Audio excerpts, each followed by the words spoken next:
Lokesh, with that introduction, perhaps I could dive into my first question.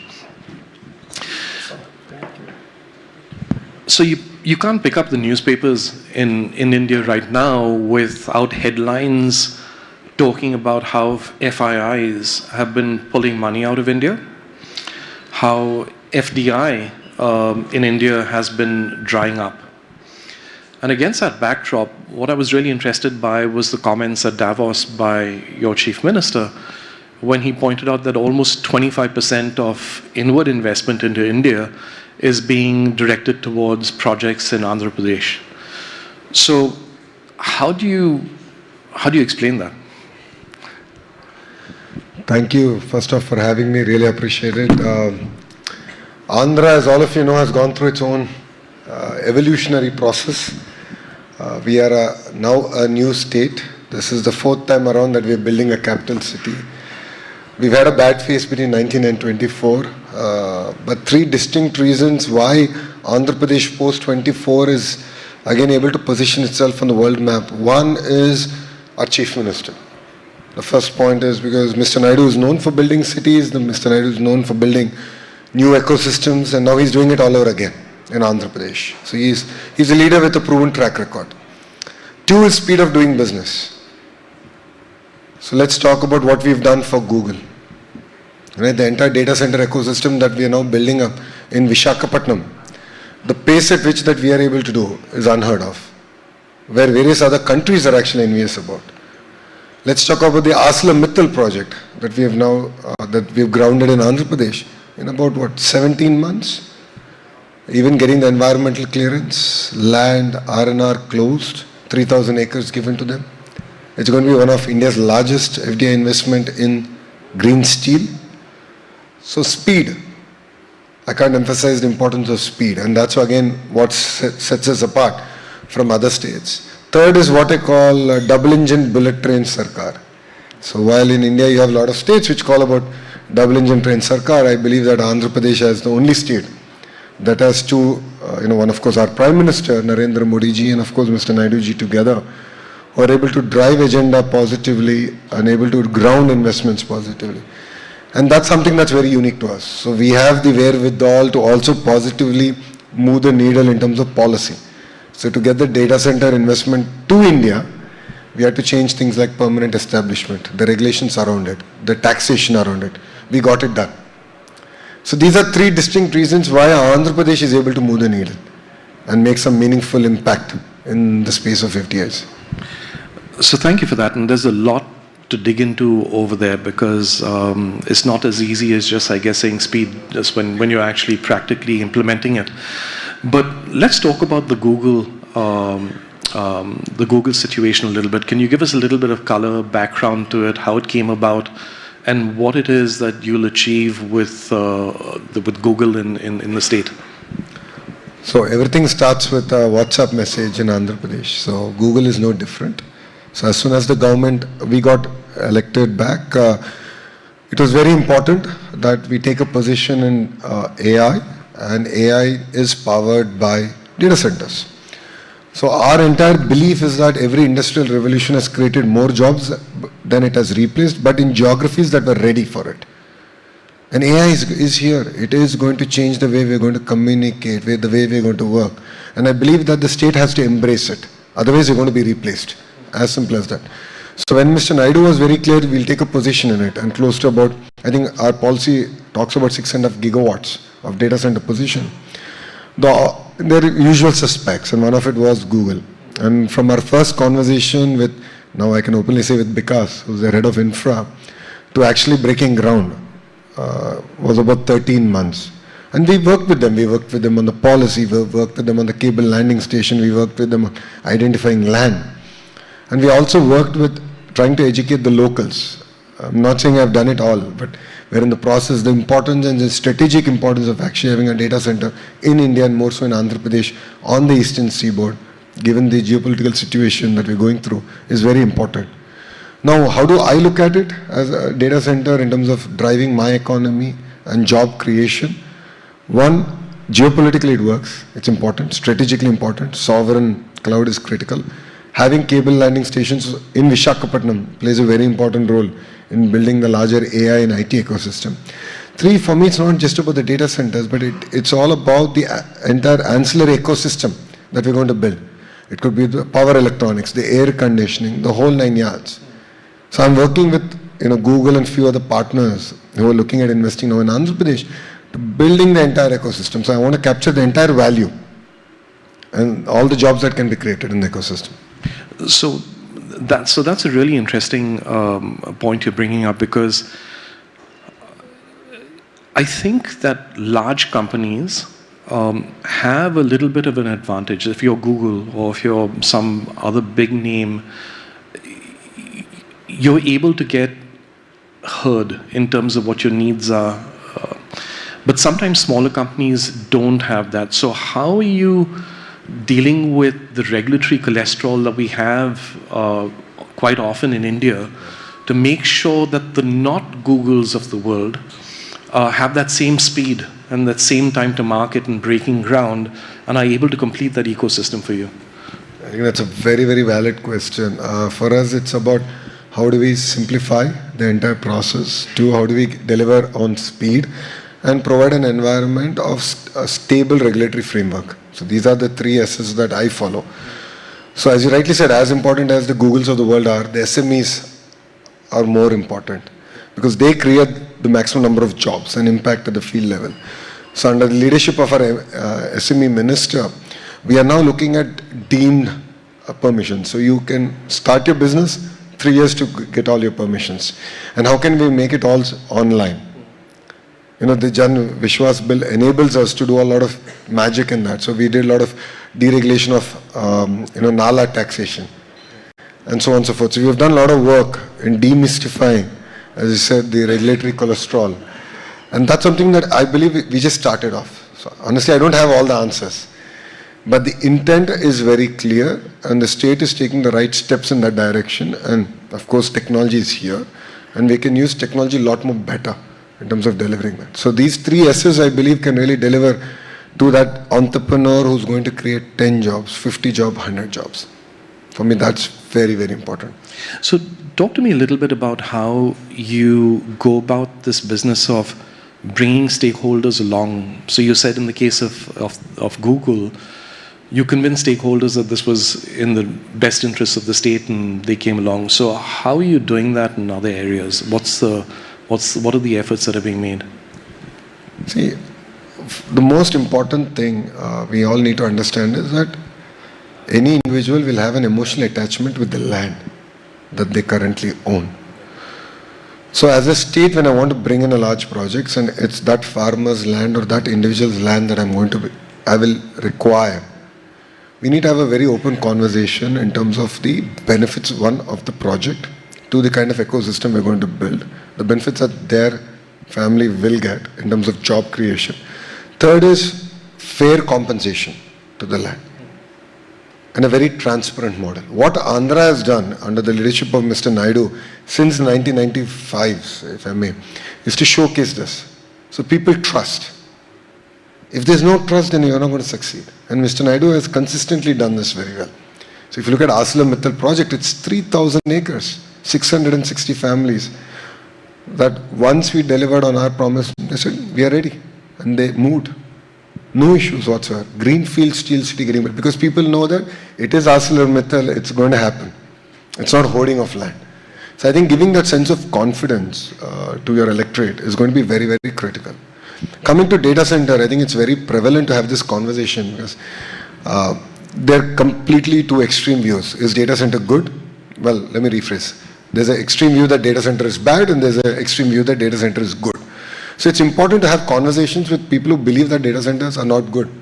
Like, why do they believe that? Few examples of the US is a bad example for us in the country because we have one nation, one grid, which the US doesn't have. If you look at water, close to 3,000 TMCs of Godavari water flows into the sea every year. That's equivalent to the water consumption of whole of Vietnam, the whole of Brazil. The 6.5 gigawatts that we intend to build out in data center requires 1 TMC.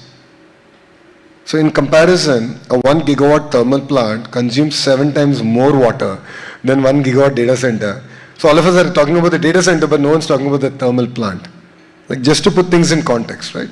So it's important to have these conversations. It's important to have this conversation with the youngsters because it's their future. And rightfully so, they should have a voice at the table.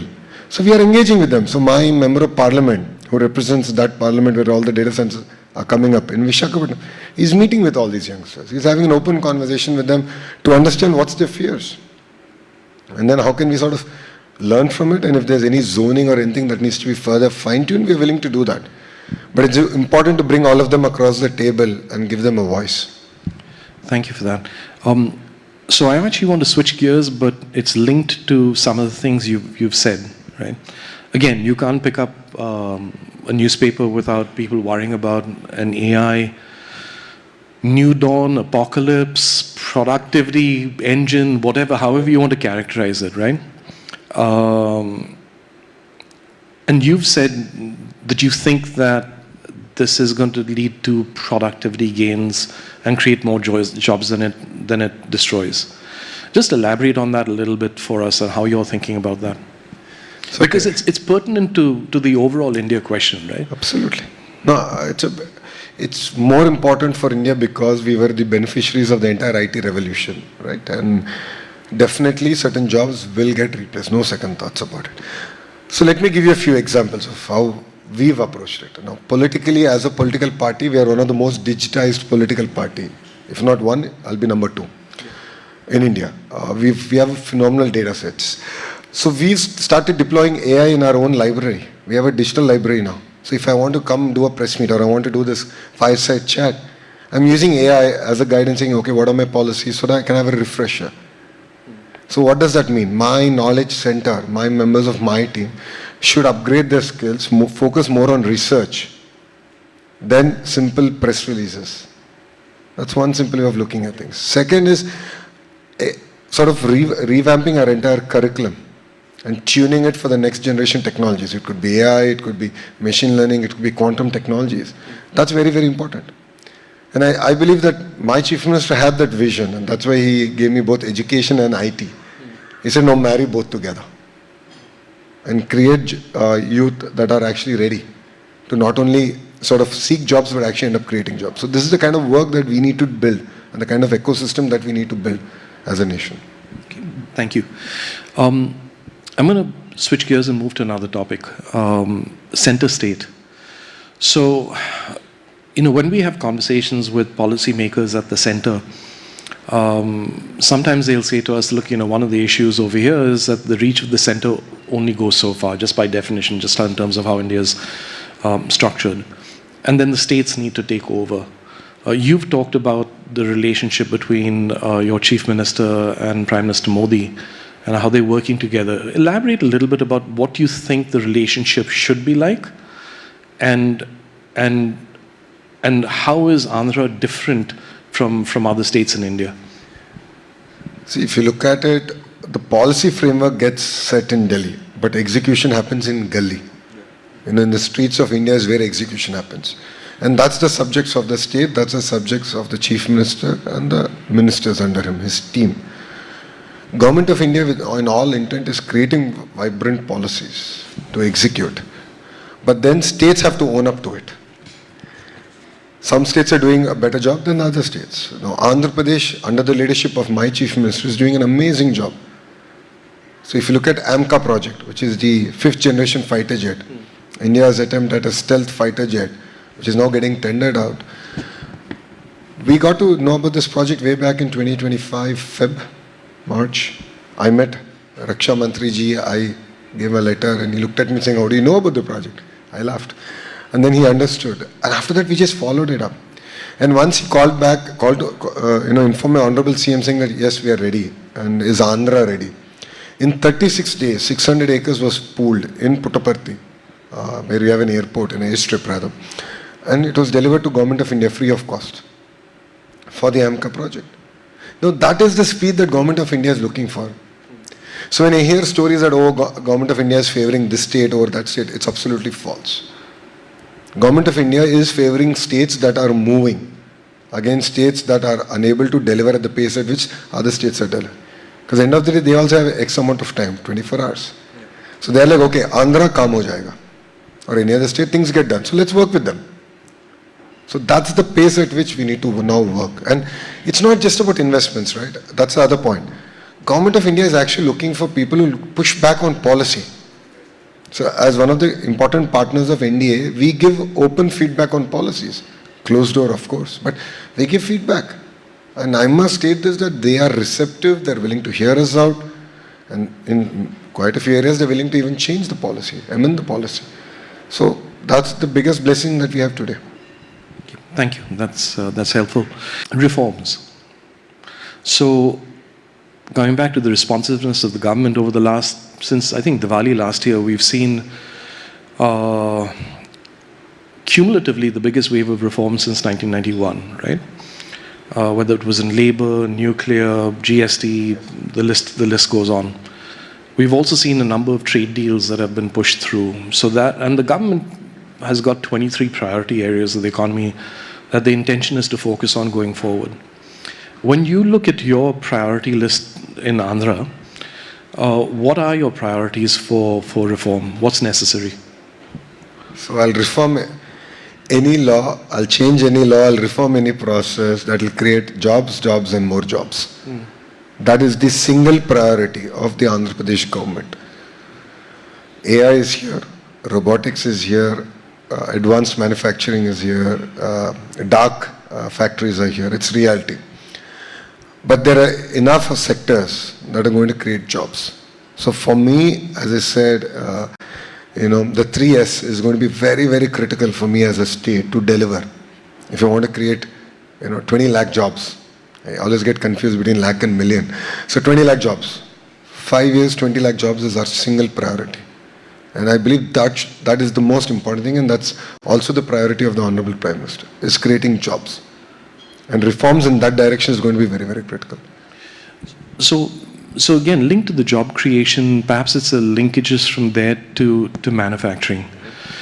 So we are 10 years into Make in India, and manufacturing has seen notable developments in certain areas. Electronics is one example, for instance. But overall, it still is about 15% of GDP. Yeah? Now, being the optimist, I think that my views that means that there's a lever that we can pull. How are you thinking about manufacturing in your state, and what role does that play in job creation in your path forward for Andhra? So my humble opinion is that the way we've approached manufacturing needs a reform. So I believe in the power of clusters. I believe that states should take up one sector, or each state takes us 5, 10 sectors, but double downs on that sector. So I'll give you an example. Andhra Pradesh is building 22 clusters. Data centers, pharma, medical devices manufacturing, IT of course, compressed biogas, UCG, underground coal gasification, to quantum computing, all the way up to glass city, space city. We have a defense city that's in making. Now, why am I sharing this with you is it's important to build a cluster where within about 150, 200 kilometer radius, the entire manufacturing ecosystem comes about. So as important as it is for me to assemble a TV, now can I get the plastic housing manufacturing? Can I get the thermocol manufacturer? Can I get the guy who prints the manuals to also be in part of this ecosystem? That is going to be very, very critical. If that is, I believe, is something that we should learn from various other countries. So this is what I call verticals. And how do I build the entire verticals in the ecosystem? Horizontal is where my ministry comes in: education, skilling, testing, certification. This is where I play a much larger role. So you look at Government of India's policy around ITIs, revamping them. Now ArcelorMittal is the first project that's taking off in India. And Aditya and I had a conversation where he said, now let's build a material sciences university as part of the entire steel ecosystem that we're building. There are like 5, 6 steel companies that are coming about in that geography. So I said, we need material science university. So this kind of vertical and horizontal tight integration is going to be very, very critical if India has to really deliver on the promise of Make in India.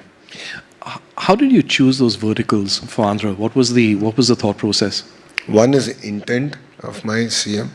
Two is, the geographic location and the minerals available. So Andhra is the second longest coastline in India. This itself fends itself up for, port-led development. And then manufacturing historically based on strength. So because proximity to Bangalore is one part of the state, proximity to Chennai, proximity to Hyderabad. So leveraging on the strengths of the other cities or even on the weaknesses, we're able to build new ecosystems. So that's really helped us. So glass city. Now, why did I share about the glass experience?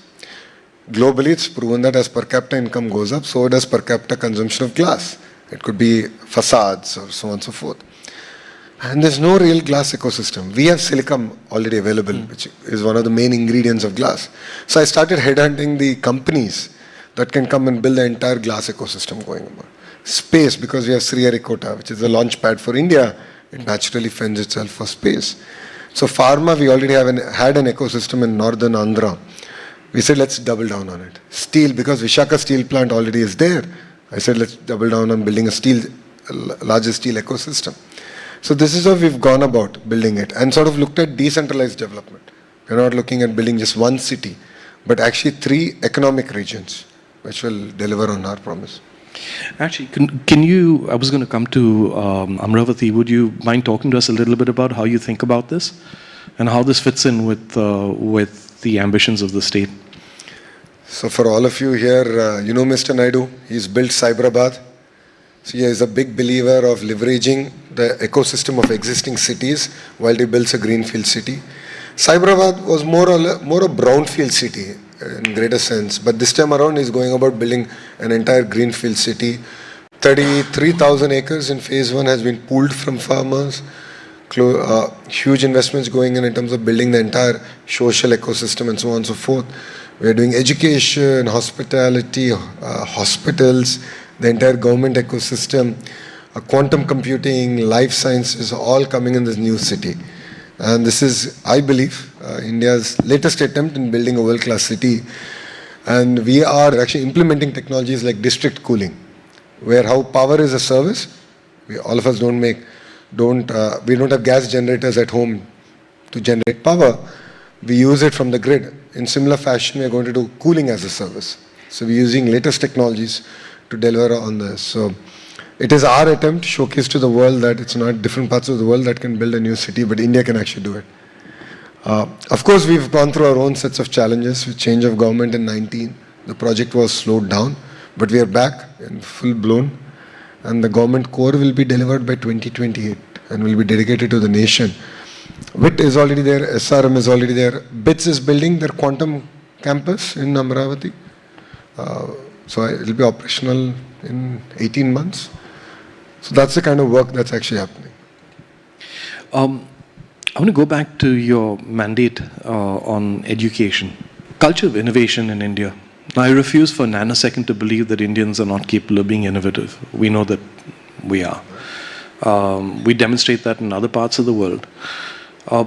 Why is it that we don't see a culture of investments in R&D in India? Why do we not have a slew of AI companies in India, given our installed infrastructure and our expertise in IT services? Or are they there, they're not yet just visible because of the size and scale that they're operating on? What needs to change for that to happen? I believe that the change has to actually happen in higher education. So the change has to start there. The culture of research, innovation actually needs to come there. We've gone the wave of colleges, which is, you create IT, you educate IT professionals. Yeah. Y2K was our aha movement, and we rode that wave. And then things are changing. I think we've gone a full circle where we didn't have to do manufacturing, we didn't have to invest the kind of dollars that's required for research. But now more and more Government of India has also realized it, states have also realized the importance, so has the private universities. And Government of India is working hard in putting together the framework that will enable monies going into research, and Government of India also funding it. And as states, we believe that we have to offer the state as a platform for research. So that's where I think states have to become more a platform and not just a money givers. And that's probably one opportunity we need to look at. And few other initiatives that will actually promote research at that level. And a tighter private sector sort of an engagement is going to be very, very critical. So historically, for whatever reasons, we've always kept private sector engagement out of public universities. I believe that it's very, very important that they come partner in research, give challenges in terms of whatever problems that they're facing, and enable and fund that research. And that's making them partner of this entire ecosystem is going to be critical. So, over recent years, when it comes to government priorities in India, we've seen a larger proportion of government spending swing away from infrastructure and capex. Not that that is not continuing, that still is continuing, but it's moved more towards direct, sometimes more populist measures. Now, some of this is a function of, while India is 1.4 billion people or 1.4 plus billion people, there are still many of our countrymen and women who are very desperately poor and need this help. It's also in part because of the need to win elections. So how do you do this balancing act with a finite budget and many needs for that finite budget? So I'm sure all of you would have heard, we should look at India from three different lenses. You have about 100 million people who have per capita income better than Mexico. You have about 250, 300 million people who have a per capita income around Vietnam, which is your aspiring middle class. And then you have 1 billion people who are under a per capita income of under $1,000. So we should not get carried away with the 400 million, but there is a problem. This is something that we need to work on. Welfare is not unique to India or only India's problem. Welfare is something that happens all over the world. If you look at agriculture in the US, even in Europe, it's supported by government subsidies. Yep. We talk about corn lobby, soybean lobby. They all start from there. It's huge. Saying that, I believe that welfare should not merely be a cash handout, but it should be enabled to pull people out of the cycle of poverty. So how can I bring about 1 billion people out of poverty? And that's where India has risen. So it's very important that as policymakers we target it, we use it effectively to pull them out of the cycle of poverty. So balancing welfare and development is going to be very, very critical. And as a state, we've done that. Our past regime didn't, we did it. So investments are going into capital, building out new ecosystems, getting more private sector investments into certain areas, using PPP as a model. And that's something that we've proven that it works very well. Hyderabad is a gleaming example of it. So we've done that, and we believe that carrying both together is going to be very, very critical. And only then can I pull 1 billion people out of the cycle of poverty. Thank you. If it's okay, perhaps we can take some questions from the audience. There's a gentleman in white shirt. Yeah, hi. Thanks for the opportunity. So, if you look at some of the countries in the Asian neighborhood, like Korea or Taiwan, etc., right? So they have, over the last many decades, built towards what maybe is playing fruit for them today. So, what are we doing, say, from the perspective of building national champions and more long-term orientation to capture similar opportunities? Because the advantage we have in the country is a large consumer market, right? So you can use that as a bait to incentivize investments and build national champions. So any thoughts on that? Because like as we see it, like in the next 1 or 2 decades, this AI-oriented intelligence orientation is only going to further accentuate. Thanks. Absolutely. I think it's a valid question. Blue collar to white collar, we want all the jobs in Andhra Pradesh. Right. And it's an example. Look at what we've done with Asalam Mittal. Government of India is clear they are willing to support, but they want states to run. It's as simple as that. This project was stuck in other states for over 5-6 years. But Andhra got it done in about 13-14 months. The simple reason is, from the Chief Minister all the way down to the member of Legislative Assembly knows that job creation is the single priority. So our mandate to our leadership is very clear that no one can come in the way of creating jobs, period. We need to move fast. And that's really helped us. So I think we need to showcase more and more successes as we attract FDI investments to India. And that's where I think Andhra Pradesh has done definitely better. See, Google is the single largest FDI investment ever in Indian history. And I believe it's just the beginning. I believe India can do better, but it has to be led by the states. Coming to, if you look at, I believe strong East is very important. That's my personal opinion. And definitely I believe in working with our partners in the East. And it's not just about manufacturing alone. The way we've been approaching now, the way we're working with Singapore government is capacity building.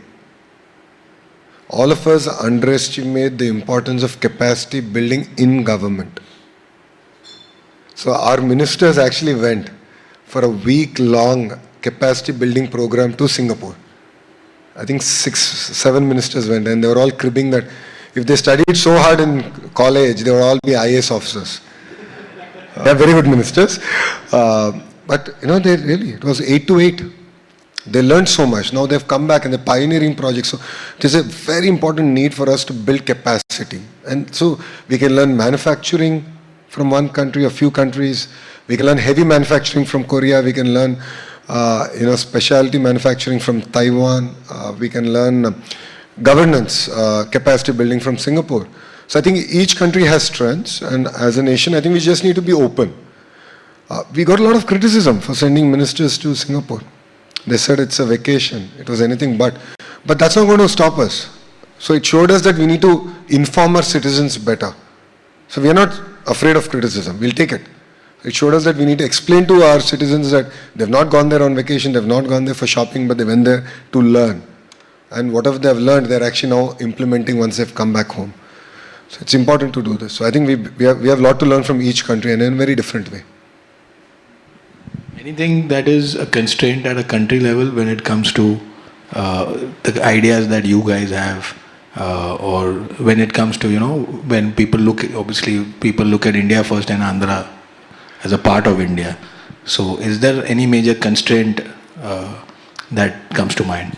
So Mr. Naidu, as all of you know, is a hyper-optimist. He's just oozing with energy. And he's a person who believes that there are no constraints. And he believes that crisis is always an opportunity to transform a nation and a state. Saying that, definitely there is a cost of democracy for growth. That's always the case. And it's very important to carry Bharat along as we go about chasing our larger dreams of being Vikasit Bharat. So I believe that it's important to take Bharat along. And that, if you looked at recent challenges that we've gone through and our neighbors have gone through, Sri Lanka, Bangladesh, Nepal, it's important to carry everyone along. Thank you. Thank you. All the best. Two questions from me. First is, you guys seem to be doing a phenomenal job. Like, when you compete on projects with other states, which are the other states that you compete with? And second question, which is Vikram's earlier comment on winning elections is equally important. We are in a time where people get swayed by, promises that are given out ahead of elections. Do you see that as a potential threat to winning whenever the next election is? Thank you. The first question, I just met the Honorable Chief Minister of Maharashtra before I came here. But with DF sir and a few other chief ministers in India, it's an amazing competition. And when states compete, India wins. There's a very clear line. I truly believe that we have seen the era of competition coming back all over again. If you all recall, it was S.M. Krishna ji and Mr. Naidu who competed, Karnataka versus Andhra competition, that got the best of both states. Now there are 3 more other states and we are competing. But at the same time, today when I met DF sir, I openly said, boss, let's complement each other. You have the West, you're conquering the West, I'm conquering the East.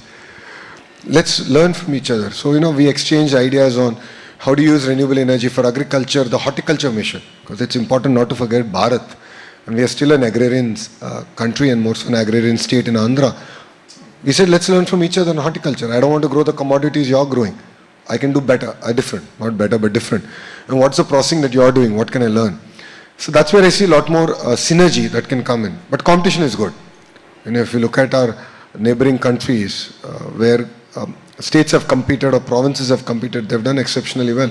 I believe we'll get the best out of ourselves if we compete. That's one. 2 is welfare here. I think the answer is yes. All of us are aware of it. Is welfare going to stay? Yes.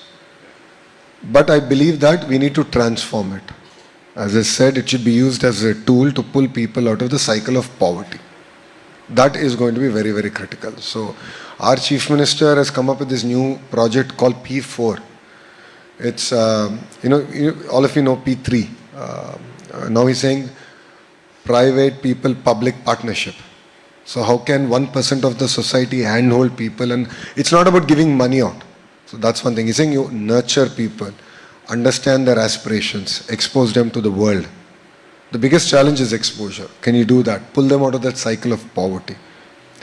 Once you bring that out, and once per capita income rises, and Andhra, due to bifurcation, we continue to have the lowest per capita income in South India, though we are far better off than other states, but we are still the lowest in South. And we want to be a $2.4 trillion economy by 2047. So I need to grow at 15% CAGR every year. So it's like a company, 15% CAGR I need to grow. That's how you pull people out of the cycle of poverty and reduce dependence on government. So that's the only way I see that we can move forward. That's where attracting investments are very important. That's where incentivizing the private sector to create more and more jobs is going to be very important. Thank you. Okay, a few very quick questions. So you spoke about reforms primarily to create jobs. How about reforms to bring cost efficiencies? Power distribution sector comes to mind. We all know it's a sector where industrial tariffs are very, very high, and it's a sector that needs fixing. So that's the first question. The second very quick one is that in order to create jobs, you spoke about 22 or 23 sectors that Andhra is focusing on. Given the benefit of So the first question, you said reforms, I said single agenda is job creation and reforms should support it. Where energy plays a role. So if you look at it, Andhra Pradesh has reduced its cost of procurement of energy by 38 paise. We are the first state, as far as I know, to reduce power charges, power tariffs by 13 paise, 1-3. The CM's mandate to all of us is to reduce cost of production and distribution by 1 rupee. We are well on our way of doing it. It's about using the systems process AI efficiently in reducing cost. So energy sector is one part, and reforms in energy sector is one part of creating 20 lakh jobs. So how can I compete on a sustainable basis with other states? I believe low cost of energy. It can be my strategic advantage. So that's something we're doing. On the creation of jobs using port. So a lot of us, we understand ports is a major job creation. Bulk cargo, container terminal is going to be very, very critical. Shipbuilding, ship repairing, even maritime defense. So there's a company called Sagar Defense. I don't know how many of you have heard of it. They have 80% market share, I think, of maritime defense in India, and they're creating autonomous maritime vehicles. I got them to do a project now in Andhra, and they're building now vessels to protect India, and they're going to export it for the rest of the world. So it opens up new opportunities in that sense. So that's where again comes back to the cluster-based development. So for me, it's not about peppering Andhra Pradesh for political convenience of projects across the state, but going very deep. And that's something that we're doing. So port-led economy is going to be very, very critical. 3 ports that we are now in the final stage of construction will be operational in the next 12 months. That will again create the next wave of jobs, as we say. Thank you. Rahul? Sure. Thank you for a fantastic session. Great vision, but even better execution, and God knows we knows good execution. My question is something about you touched earlier on data and availability of information. And if you take the adage that what gets measured gets solved, can you tell us a little bit about how Andhra? Like I know you are one of the more advanced states on a data side, but generally speaking, what is the kind of information you guys see and how are you using it for problem solving on a day-to-day basis, right? Because there's one thing to do it from a policy perspective, but on a day-to-day basis execution, how's data become critical from your standpoint? So that comes to my third ministry, or my third portfolio, which is called real-time governance. This is a ministry that cuts across all government departments, where we collate all the data from each department. We have a data lake, so we are unfortunately we are having to do it all over again. We are rebuilding it, but the idea is that this becomes the central repository of data, and that enables us to take smart or intelligent decisions. Great example of that is agriculture. How do we do crop diversification? So it's a very simple thing. I'm a Stanford MBA, 2000 class of '08. 2006 December, we did this Bharat Darshan with all my Stanford fellow students, about 20 of us. Unofficial trip, we went across India. We went to our Chief Minister's constituency, and there was this very progressive farmer. He had about 25 acres. And 25 acres in Rayalaseema is actually a progressive farmer. So I asked him a simple question. I said, how are you so successful? So he said he sold land in different part of the state and came to Kuppam, which is the Chief Minister's constituency. Then he heard of, he sat down with the farmers, they all sit under a tree in the evening, and he heard about what everyone's going to sow. So if everyone's going to do tomato, he did the exact opposite. Simple AI, very jugaad AI model. He did it. 25 acres, he had about, back then, about close to, 30 cows. He had a dairy farm, he had a chicken shed and the whole 9 yards. It was all about simple power of data in that village, right? Now, we are trying to use that, harness that power, give advisory in terms of right water, right use of manures, pesticides, so on and so forth, and intelligent pricing of the commodity, right? And I'm not saying we mastered it, but that's an example of it. Now we're doing a huge program around preventive healthcare. It's called Sanjeevani. The biggest problem is, as Indians, we don't look at preventive healthcare. We only think about health when we get a headache or something is not working, right? I'm sure all of us wouldn't have gotten our vitals checked in any recent time, but in Andhra, now we're making it a habit. So it's called Sanjeevani, where we're using preventive healthcare. I might be as bold as saying that our leadership wants to go an extra step where using our food for all scheme, we predominantly give rice, which obviously is one of the reasons why we have diabetes in its sense. That's where we want to now diversify. We want to give millets using all this data. And then how can I do preventive healthcare? I know the borderline. Can I intervene early on so that it doesn't become chronic? And it's a challenge, right? Once they become chronic, they are going to go into poverty. If you're a middle class family and you have a chronic problem, you will go into poverty. So that's why we're using data a lot better, creating a changing habit. So these are few examples. We use data on water. Our entire river water, our canals are all sensorized. Based on a weather forecast, we know how much water to lift to which part of the state. And we work on sowing early so that the cyclone season, we harvest before the cyclone season hits us. And lifting water is very expensive. It's very expensive. Irrigation is very expensive. So we're using the right amount of water to lift.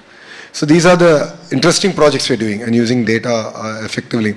And that again comes back to welfare. How can I use data effectively to target families to improve their per capita income outcomes? India looks at outputs. So like HRD, right? Our students coming to class, our teachers coming to class. Did we give our textbooks on time? Did we give our bags on time? Are we giving midday meal on time? These are very, very important outputs. I'm not saying no. But no one measures education outcomes. We are the first education department in India where the minister to all the way up to the headmaster looks at the same data, same KPIs. So I look at the same data as my principal secretary, to my commissioner, to my district education officer, all the way up to my HM. So goals are aligned. Thank you. It's a breath of fresh air, and we much needed optimism in all these newspaper headlines that we see these days. Just a quick question. How do you think about when you are building out systems and institutions that can actually last electoral cycles? It would be, I mean, you mentioned about a project already which slowed down, and then you are back in power and pushing forward for it. So it'll be good to hear. Well, all of you need to get out and vote. It's very, very important that the voice of India also gets represented. This is very, very critical. Apart from that, capacity building and institutional building is something that I'm very passionate about. And we see that as a very important catalyst in the entire ecosystem. So the way we are doing it, and I don't know how other states are doing it, but the way we do it, it is we actually nurture young talent, the political talent, and also the government talent. So it could be the IAS, the IPS, and so on and so forth, where the chief minister meets, respective ministers meet. As an RTG minister and the chairman of group of ministers, my interaction is a lot more with the younger lot of the officers. So it's important to bring them on board with the vision of the state. Because, see, I'm blessed because I have a great leader. I have a leader who I can go up and say, boss, I don't think this is right. I would love you to reconsider the decision. He'll say, okay, come, let's sit, let's have this conversation. So either I convince him or he convinces me. Very clear. So not every other state would have this, but we have that. So when you have a leadership who's willing to listen, it's important to stand up and say, maybe this is wrong. That is the capacity building that we need to do. 2, institutional capacity building. So we spoke about my education dashboard, right? When I had my first meeting with my district education officers and I showed them the data, a lot of them didn't even know the data. And if they had to get this data, they had to search on 10 different websites and try to put it all together. So how can you align the entire state on a single goal? That's capacity building. And give them the tools and measures and that can deliver on this promise. But the most important thing, see, all said and done, there is a cost of democracy in terms of growth rate. And the most important thing is, while we all have these conversations, we'll sit across the table and talk about areas that India needs to improve. It's important that all of us actually play a very important role in the political discourse. I'm not sure how many of you here want to join politics, but you should. This is something I speak a lot about. Why does it take only one Lokesh from Stanford to come be part of the change that we all want to deliver? All of us should be part of it. All of us should become activists in our own way. We should represent the voice. We should talk about it. Is it tough? Yes. Is it challenging? Yes. Does it require reform? Yes. If there's one sector that requires reform, it is politics. But then we have to be the change that we want to see in the system. So it's important that Gen Z comes in, Gen Alpha comes in, be as part of the political process. The most important thing here is, look at us as a political establishment. We are a 44-year-old political party. Our leader is Mr. Naidu. Yes, he's 75 years old man, but he has 3 25-year-olds in him. That's the kind of energy he has. But the most exciting data point I'll give all of you.